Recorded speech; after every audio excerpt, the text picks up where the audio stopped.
ever. Yet in 1966, Robert F. Kennedy traveled to South Africa to encourage young people there not to lose hope with these words: each time a person stands up for an ideal, or acts to improve the lot of others, or strikes out against injustice, he or she sends forth a tiny ripple of hope, and crossing each other from a million different centers of energy and daring, those ripples build a current that can sweep down the mightiest walls of oppression and resistance. Each of you here today represents a tiny ripple of hope that, in combination with thousands of other ripples, has formed an irresistible tsunami of change that will wash over this State House and purge these grounds of this symbol of bigotry and division.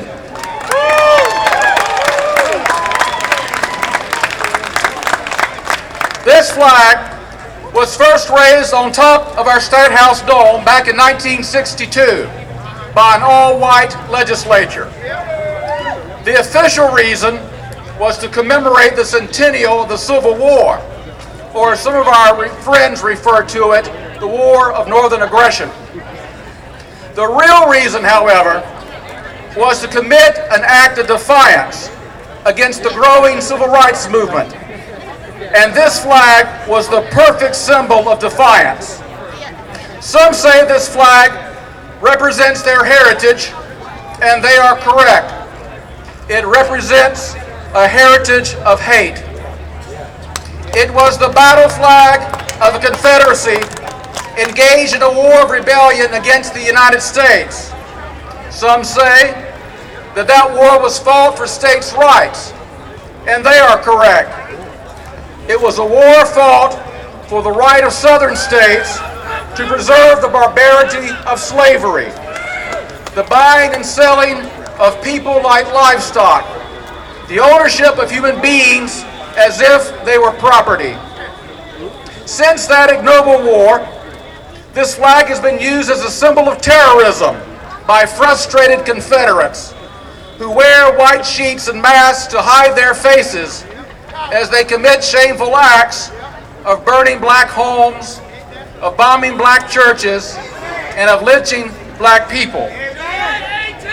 This flag has been used as a symbol of white supremacy by segregationists, such as our own Strom Thurmond, who ran for president as a Dixiecrat, and George Wallace, who stood in the schoolhouse door to prevent black students from having equal access to public education.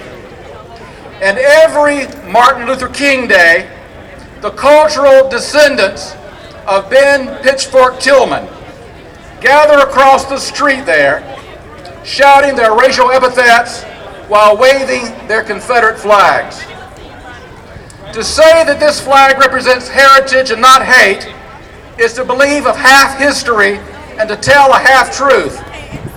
Let me say, as a white Southerner, that this flag may represent my past, but it does not represent my present, and it will not represent my future.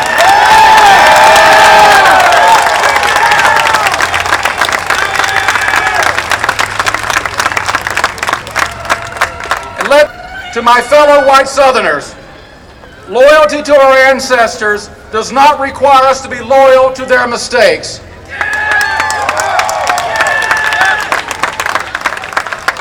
This flag was raised on top of our State House dome in 1962, and there it remained long after the Civil War centennial, 38 years to be exact, until the year 2000, when many of us here, when 50,000 ripples of hope gathered on these grounds to demand that this flag be taken down. And the cross currents of those ripples brought the flag down from the dome to this monument, where it is more visible and more offensive. Today, the ripples of hope have gathered once again to build a current to take this flag all the way down.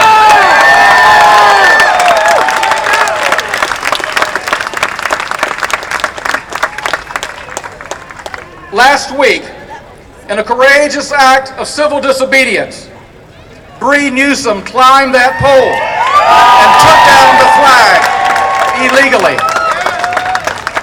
Next week, our legislators will take it down legally and hopefully put it in a museum where relics of the past should be kept. This flag may be only a symbol, but symbols are important. They tell us who we are and what we stand for. The people of South Carolina have outgrown this symbol. Yes! We will no longer stand for fear and prejudice, for injustice and intolerance. On this Independence Day, we proudly stand for freedom, justice, and equality for all.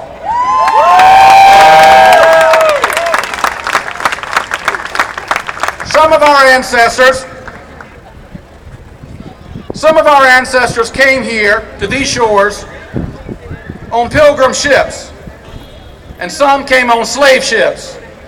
Some came across the Atlantic, and some across the Rio Grande.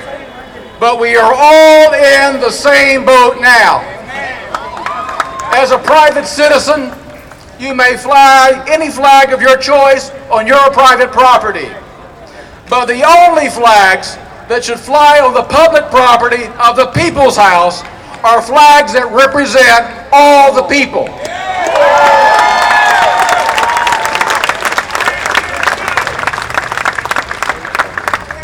It would be a grave mistake, however, to believe that when this flag is taken down, our work will be done. This flag is just a symbol. The real struggle for unity and dignity is not up on poles, but down in the trenches. Down in the trenches, many people must work 2 and 3 jobs just to survive, because the minimum wage is not a livable wage. Our legislature needs to raise the minimum wage.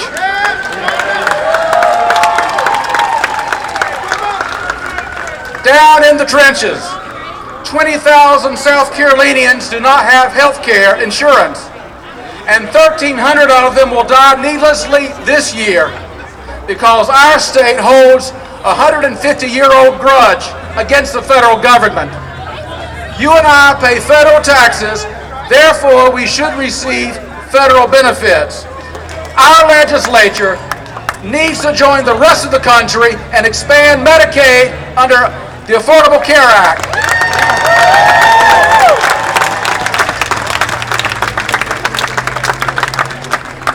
Down in the trenches, our state ranks